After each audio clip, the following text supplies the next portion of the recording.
Hello everyone, I'm Natalia Bilbao, and here's what's happening in LA this week. From food to energy, the ocean is a great provider of valuable resources.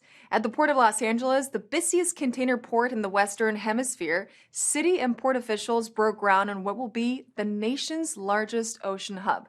This innovation will give LA a strategic advantage in the blue economy.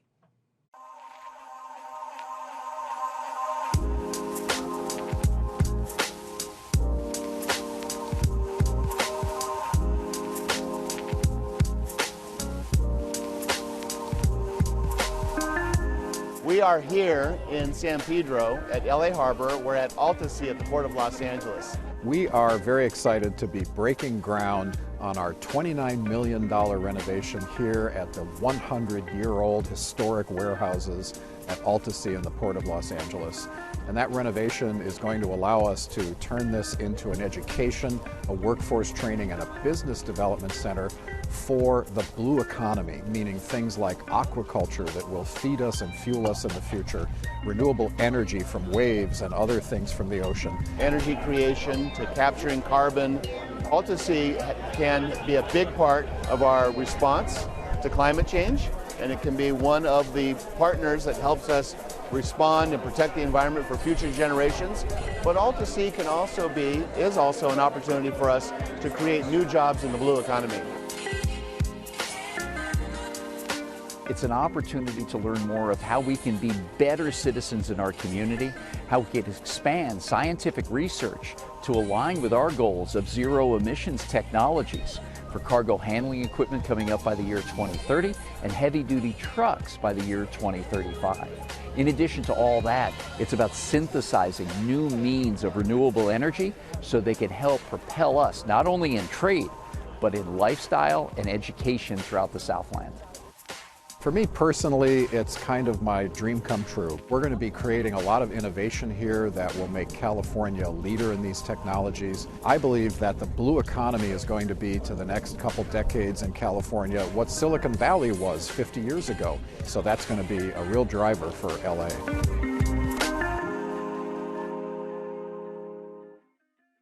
Our next story also takes us to the port area where young residents can now enjoy an accessible playground full of amenities.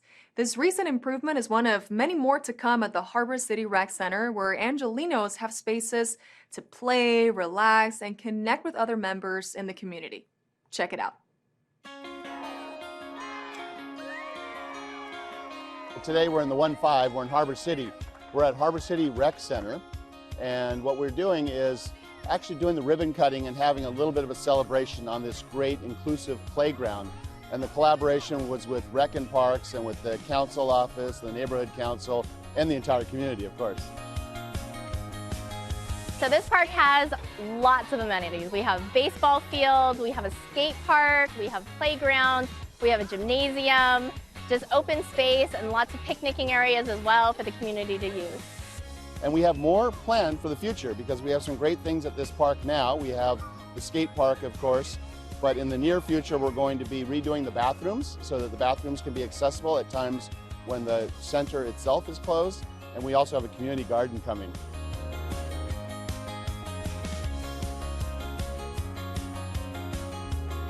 I believe it's important to just have an open space for children to, be able to express themselves and meet other children and just be able to enjoy themselves and not in front of an iPad. I love this little play center right here because it has the only zip line in CD15. And I want to make sure that we have more zip lines in the future. But right here in Harbor City, we have this great zip line that is fun and safe, and I've already seen kids playing on it and parents really enjoying seeing their kids enjoy this park. Our department hosts many different events and programs during the summer. Not only our day camp programs for our kids, we have activities for seniors, for teens. We do travel camps, we have aquatics. All of our pools are open this summer as well. So we're really excited for a beautiful summer season. So in the 1-5, we represent 5 beautiful, deserving communities. Watts and Harbor Gateway and Wilmington and San Pedro, and we're here in Harbor City today. And it's really important that in every one of our communities, we have safe, clean, accessible, fun parks and places where folks can go and have a haven in a little bit of nature, a little bit of recreation, and make sure that folks, get along, get to know each other, and can have safe play.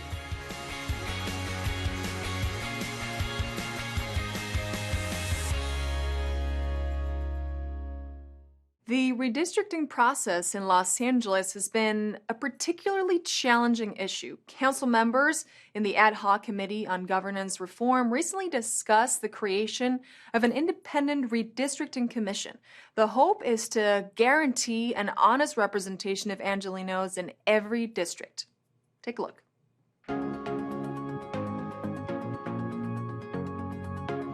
Well, this is the 5th public meeting in which the Ad Hoc Committee on Governance Reform is considering the CLA's recommendations about creating an independent redistricting commission. And this is an effort that came out of the frustration that I had and that many on the council had with the current system of redistricting, which we really saw the aftermath of it in the last round.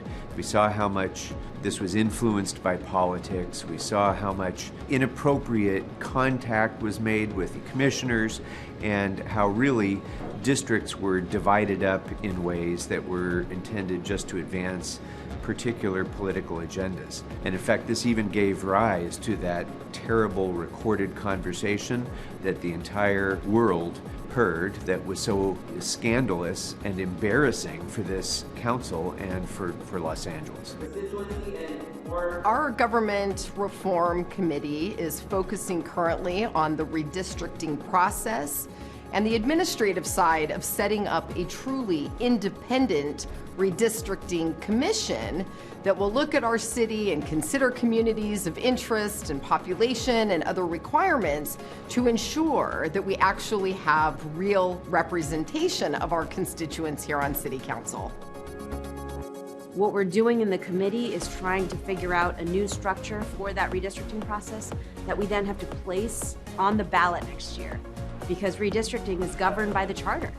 And so if we're gonna wanna change redistricting here in the city of Los Angeles, it has to go before the voters. And so that's what these committee meetings are about, is really about trying to figure out what that new structure of redistricting looks like based on existing independent redistricting models, and making sure that we have the right ballot measure to go in front of voters next year.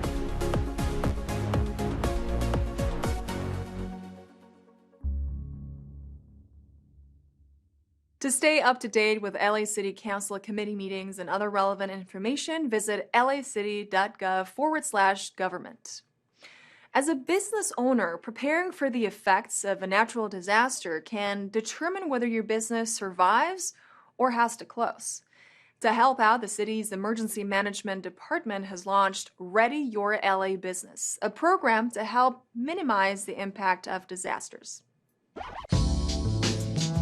Los Angeles is home to thousands of businesses, and it's really important that businesses are ready when disaster happens. So after a major incident, say it's a wildfire, brush fire, or major earthquake or major flooding, if businesses aren't properly prepared, they will not be able to maintain their services. Unfortunately, smaller businesses are the most impacted. A lot of them really don't have the time or resources to actually prepare, and a lot of people really don't think that a disaster is going to happen here. They're just thinking about getting by on the day-to-day basis. So they're not preparing for emergencies, they're not thinking about disasters, and many of them do close when they're impacted by disaster. So that's why we've created a brand new program, Ready Your LA Business, to teach business owners what they need to do to prepare before disaster happens. We have what's called a continuity plan. If a disaster hits you, a flooding event, a fire event, an earthquake event, what do you need to help your business keep going? How are you going to be able to open your doors the next day? We're going to give you all these tools and resources in a one-stop shop.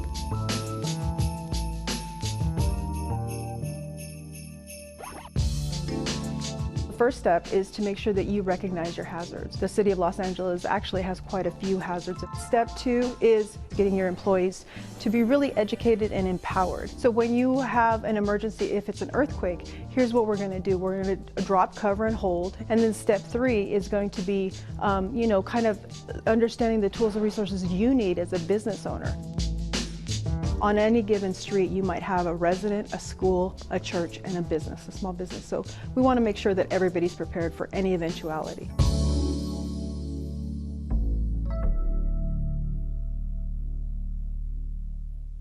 To celebrate Juneteenth and the unveiling of the New Orleans Corridor in Los Angeles, the street festival was held, including concerts and a New Orleans-style second line, with the current mayors of Los Angeles and New Orleans in attendance, as well as city and state officials. Participants danced, connected, and honored their ancestors. 3, 2, 1. What a glorious day in LA, isn't it? Here we are to start the second line and really unveil the New Orleans corridor. Between 1940 and 1970, about 5 million came here. They opened small businesses, they educated their children, and we're just identifying those communities right now, especially in a time where 32 states are banning books on the history of Black people in this country. I'm really happy to do this corridor now. LA standing different in the country where we don't try to erase history, we celebrate history. We celebrate history, we acknowledge our roots in its past and it's also its current form. As a native born and raised in the city of Los Angeles, it intertwines the fabric of both of our cities. Our families of New Orleans came and settled to the welcoming city of Los Angeles. That's what we're celebrating here today. The New Orleans corridor, replacing Jefferson Avenue, just speaks to not only the connectivity, but how the rich traditions will live on for generations to come. It's long overdue because we have our stamp on this area. This used to be called New Orleans, Little New Orleans when I was little. Because every corner in between Western and Jefferson was Creole owned.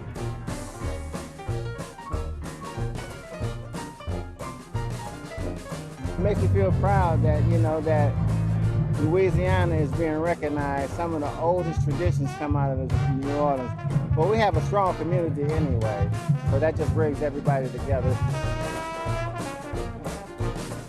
It's important for our children. People that are here already know. But these identifying factors are something that will help our children grow and understand what prosperity is all about. And that's what these identifying factors do.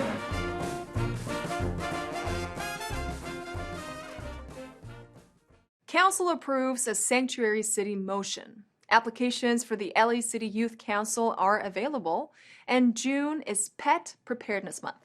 These stories up next on City Beat.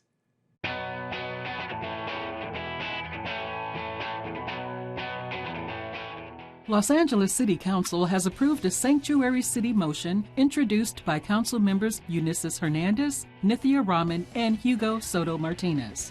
A symbolic resolution was previously passed declaring LA a city of sanctuary. However, it didn't codify sanctuary policies into municipal law. This ordinance will prohibit any city resources, property, or personnel from being utilized for any federal immigration enforcement. The council member's motion directs the city attorney to prepare an ordinance to permanently place sanctuary policies into municipal law within 60 days. For more information, please visit lacity.gov/government. Attention LA youth, applications for the second cohort of the Olivia E. Mitchell LA City Youth Council are open, and you are invited to apply. The Youth Development Department aims to foster equitable, positive, and sustainable growth through inclusive youth-centered policies and programs. Duties of the YDD include serving as the Public Info Center for Youth Services, developing youth programming, and advising elected officials. The program is for youth aged 16 to 25 who live within the city of Los Angeles, with applications ongoing through July 23rd. For more information, go to ydd.lacity.gov. June is National Pet Preparedness Month, and the Emergency Management Department reminds all Angelenos to have a plan for your pets. Pets are important family members, so remember to include them when you create your emergency plan and pack your emergency kits. Things to include in your plan are having your pet microchipped, creating an evacuation plan, and sharing the plan with family and friends. Your emergency kit for your pet should include these items: first aid kit, food, water, collar with ID, vaccination records, medicine, crate, and toys. To learn more about emergency preparedness, visit emergency.lacity.gov.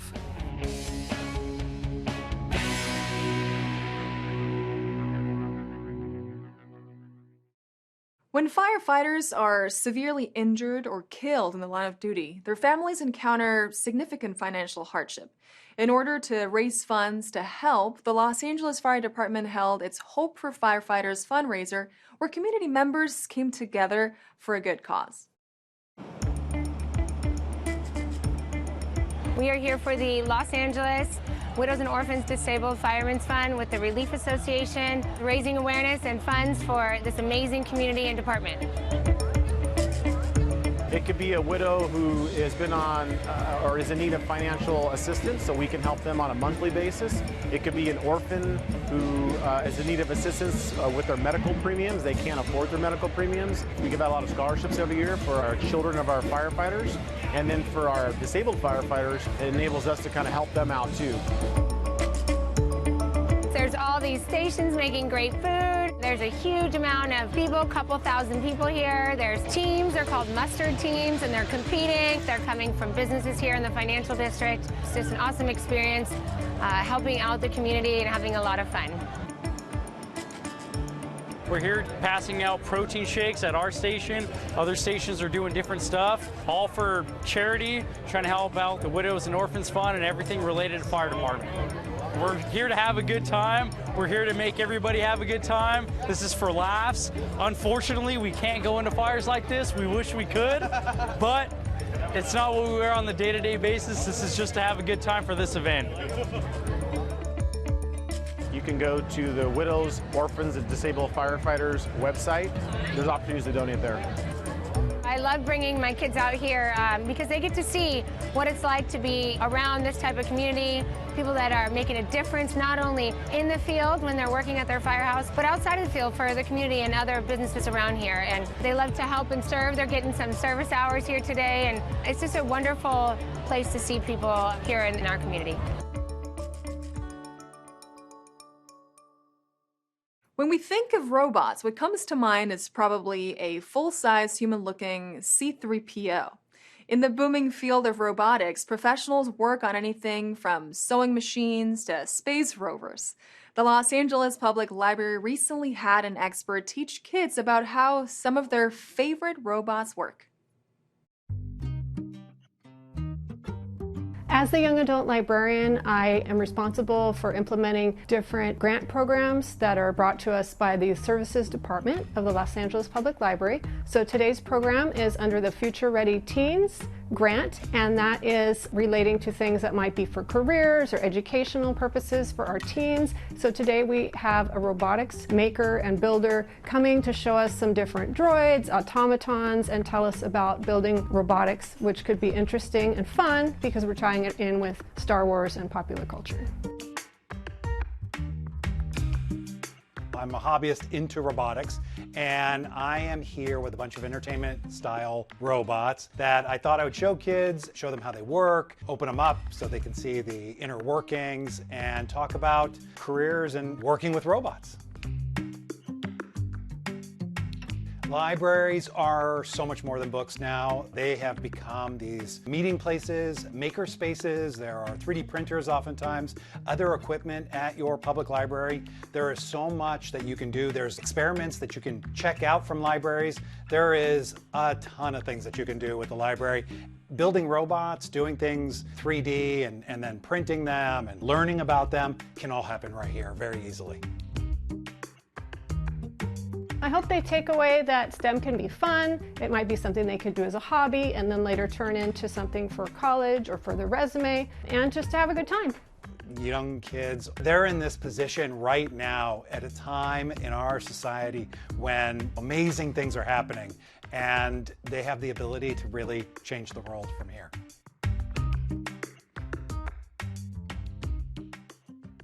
If the machinery found in cars is more your tech type of thing. Stick around to discover a fun car event in this week's Things to Do. Did you know that Mexican and Chinese immigrants were some of the first street vendors in Los Angeles in 1870? To help current sidewalk vendors in LA, an event was held at the Central Library to offer financial advice as well as access to important information and resources.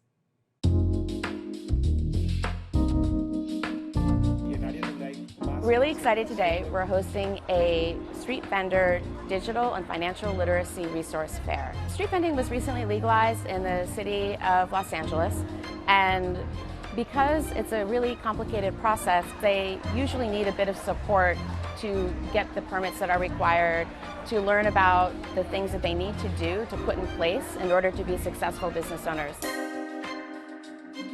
If they're looking for loans, we can go ahead and do a one-on-one consultation here today. If they would like to get certification as a minority-owned business, we can definitely, that's one of the services that we can help with. Also, business workshops. So how to start your business, marketing. A lot of the people that are here today need these services because they don't know how to navigate the system. They need one-on-one help. The event is targeted for Spanish speakers, so everything we're doing here today is provided in Spanish. Están hablando un poco sobre la ley que pasó, la SB 972, y básicamente enseñándonos la ley para que nosotros sepamos nuestros derechos y los usemos a nuestro favor. They can check out the website ewddlacity.org. Also, the phone number that they can call is 310-221-0644. In this week's feature story, Councilmember Marquise Harris Dawson discusses the citywide celebration of Juneteenth. An official city holiday since last year, the council member offered his take on how to best contribute and honor the significance of Juneteenth. Let's hear this story.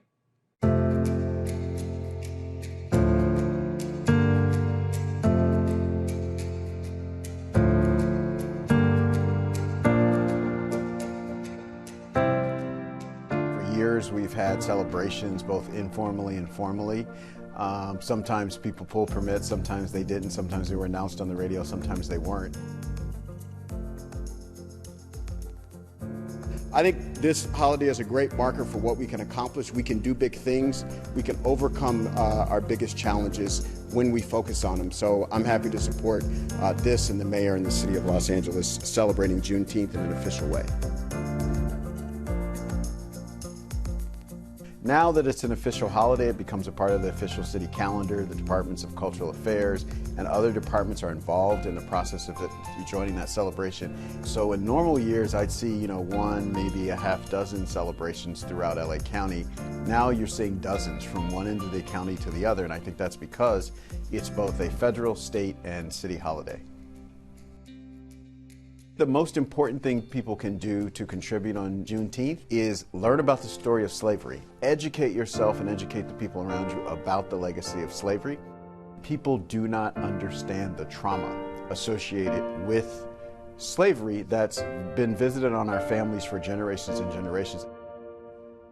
The second most important thing you can do is something that I think is fun. You can go to a Black-owned restaurant, or you can go to an African-American museum, or you can go to a place where you can do business with people and also join in and share in the cultural experience. That's the beauty of Juneteenth, is people get to tell their stories, and we get to hear the stories and understand how to use that information, knowledge, and experience to move forward. Juneteenth to me is the celebration of, one, the human family, but especially the descendants of slaves. That is a particularity that while there are lots of groups in Southern California, and I'm a South LA resident, right? I am a Laker fan, I am a lot of things, but one of the most significant things I am is the descendants of slaves, American slavery. And so Juneteenth recognizes that story, that legacy, that trauma in a particular way.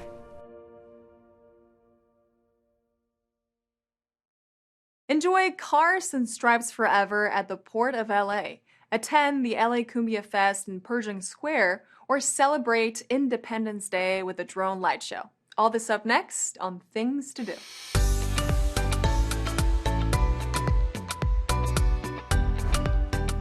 The Port of Los Angeles is kicking off Independence Day festivities with Cars and Stripes Forever. If you love classic cars, head to San Pedro for the 13th annual family-friendly event. See more than 100 vintage cars, trucks, and motorcycles on display. There will also be live music, food trucks, and a beer garden. Capping off this yearly tradition will be a dazzling fireworks show. A free shuttle to and from downtown San Pedro will be available, as well as low-cost parking at Harbor Boulevard and First Street. Cars and Stripes Forever is free and open to all ages. Check it out Friday, June 30th from 5 to 10 p.m. For more information, check out the Community tab at portoflosangeles.org. Get down to Pershing Square for the Los Angeles Cumbia Festival. For one night only, celebrate cumbia music featuring legendary musicians and DJs in the heart of downtown LA. This event is free to anyone 21 and over.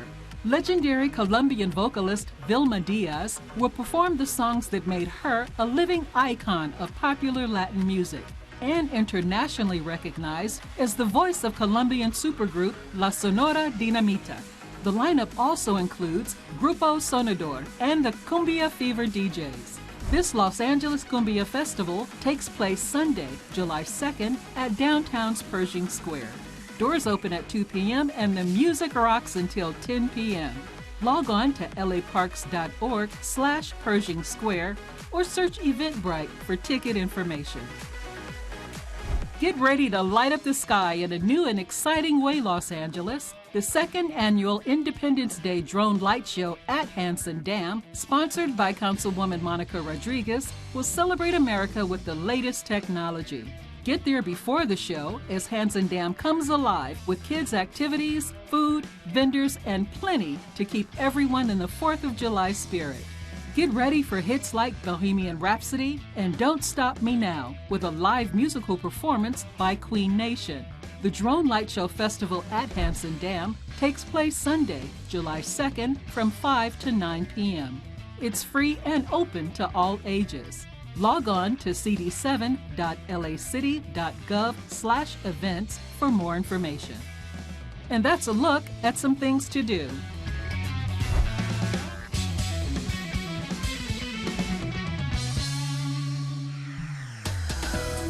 And that's it for this edition. I'm Natalia Bilbao, and from all of us here at LA This Week, thank you so much for joining us. A reminder that you can catch us online at lacityview.org, and we're also on Instagram, Facebook, Twitter, and YouTube. See you next time for more LA This Week.